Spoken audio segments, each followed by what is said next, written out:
A technical analysis video on Thelo Aasgaard, mainly focusing on Rangers game midweek against Kilmarnock. Now, a lot of discussions around whether he's a 10, we can put into that later. But for me, there was a lot of positives to take from the game. I think his positioning here, scanning, and then demanding for the ball in the right areas is really important, even as the 10.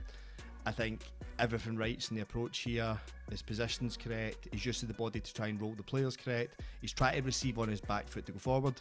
The only thing he lets himself down on is actually his touch and strength, so he needed to lean back into the Kilmarnock player. That would have opened up his left foot a little bit more to kill the touch, and then he'd have been facing forward and he had options to switch and options to drive, because that facing forward part for Thelo Aasgaard, whether he's an 8, whether he's a 10, is so important, because if you can get Thelo Aasgaard to do that continually, you're going to actually see the qualities that he has in the Rangers' reason bottom. Facing forward, great first touch, breaking through the lines. Now, the only issue here is familiarity with player. Skov Olsen was brand new in the squad. Defenders in the back five are always going to narrow. Olsen prefers the ball to feet, so there was that gap between the left centre half and the left wing back that he could have played straight into feet with a bit more pace, but he's tried to play it softer because he tried for a through ball. So it's just the execution there, and then it's confidence because he sees the ball so few times. For me, the minute you've received that behind the line, you can drive at defenders. He's got such pace and such quality. I think people don't really realise how good he is moving the ball and how good he is moving with the ball, because so few chances to see that, and it's not because of space, because he gets the time and space to do it. This is a prime example. So if I was working with an individual like Thelo Aasgaard, when I do my one-to-one, I always try and show players what they're good at, because I don't want to try and get them to do anything they can't do.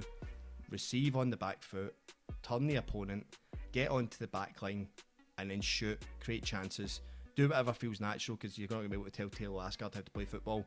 He's got that creativity himself. Again, nice little quick movement. When he's facing forward, play the passes that's available, drive into space, and he's very unlucky not to have walked off with 1 or 2 assists on Wednesday. And I think that's the issue, is because people are so fixated on numbers that they don't look at the bigger picture. Miovski has to be in there for a tap in. Thelo Aasgaard does everything correctly. And I think this is probably his shining moment in a Rangers jersey. But again, it stems from a position, kind of more as a left 8 rather than a 10, where he's found himself facing forward. He's 50 yards from goal here. Now look at how quickly he transitions from 10 yards in his own half into a shooting position. Dribbling the ball, step over, a little bit of skill to drop the shoulder, take on somebody, cut back inside, and an absolutely fantastic finish.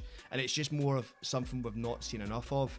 And for me, it's little bits like this. So for me, his approach here is probably okay. He's scanned, he's came close, he's being closed down by a player, he's readjusted, and then he actually demands for it again because he scans and opens up. For me, the issue there's players' decision making. I think Aasgaard's scanned, Aasgaard's adjusted, Nico can actually play back into him, and then there's an opportunity to play to Gassama, Miovski or Tavernier if it had went back into Thelo in that situation. So it's just about showing players those images, those pictures, so that they know when it happens that they can get back on it and create and go forward, and what their options were, to try and give them the best visuals for when they're on the pitch. Here again, this is a good example, but for me, the pass is too safe.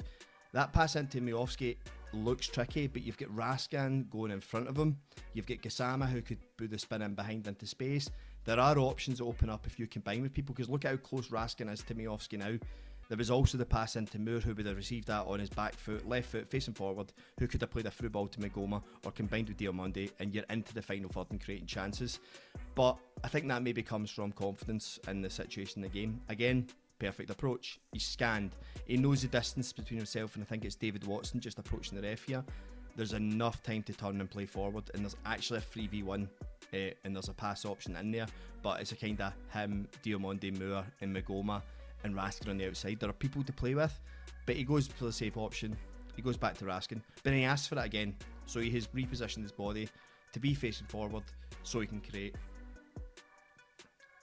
Here we are now. This is where I'm looking at and going, again, if my client, I'm going to show him the images and go, did you see the other options that were available? Because the pass to Tavernier is the safest option. It was a 3v1 on the outside, so maybe it's just that I didn't see it, my body position wasn't correct, I hadn't looked around the whole pitch. Again, these look like the exact same clips here. That Miovski combination is not a bad idea, by the way. It's just closed down, is so congested into that area that I felt the option to go outside was. Now this is a little thing about positional adjustment. Aasgaard's always looking at the centre half to see what space he's got because he wants a through ball to Moore. For me, if he comes closer to number 24, he can use his body to shield him and get him facing forward because that Moore pass is too tight. And if he's actually in the position that I've circled, he's then able to open up, face the defender, have 5 yards space, and actually play a ball into Gassama and create a better chance. And that's all I'd be looking at showing him.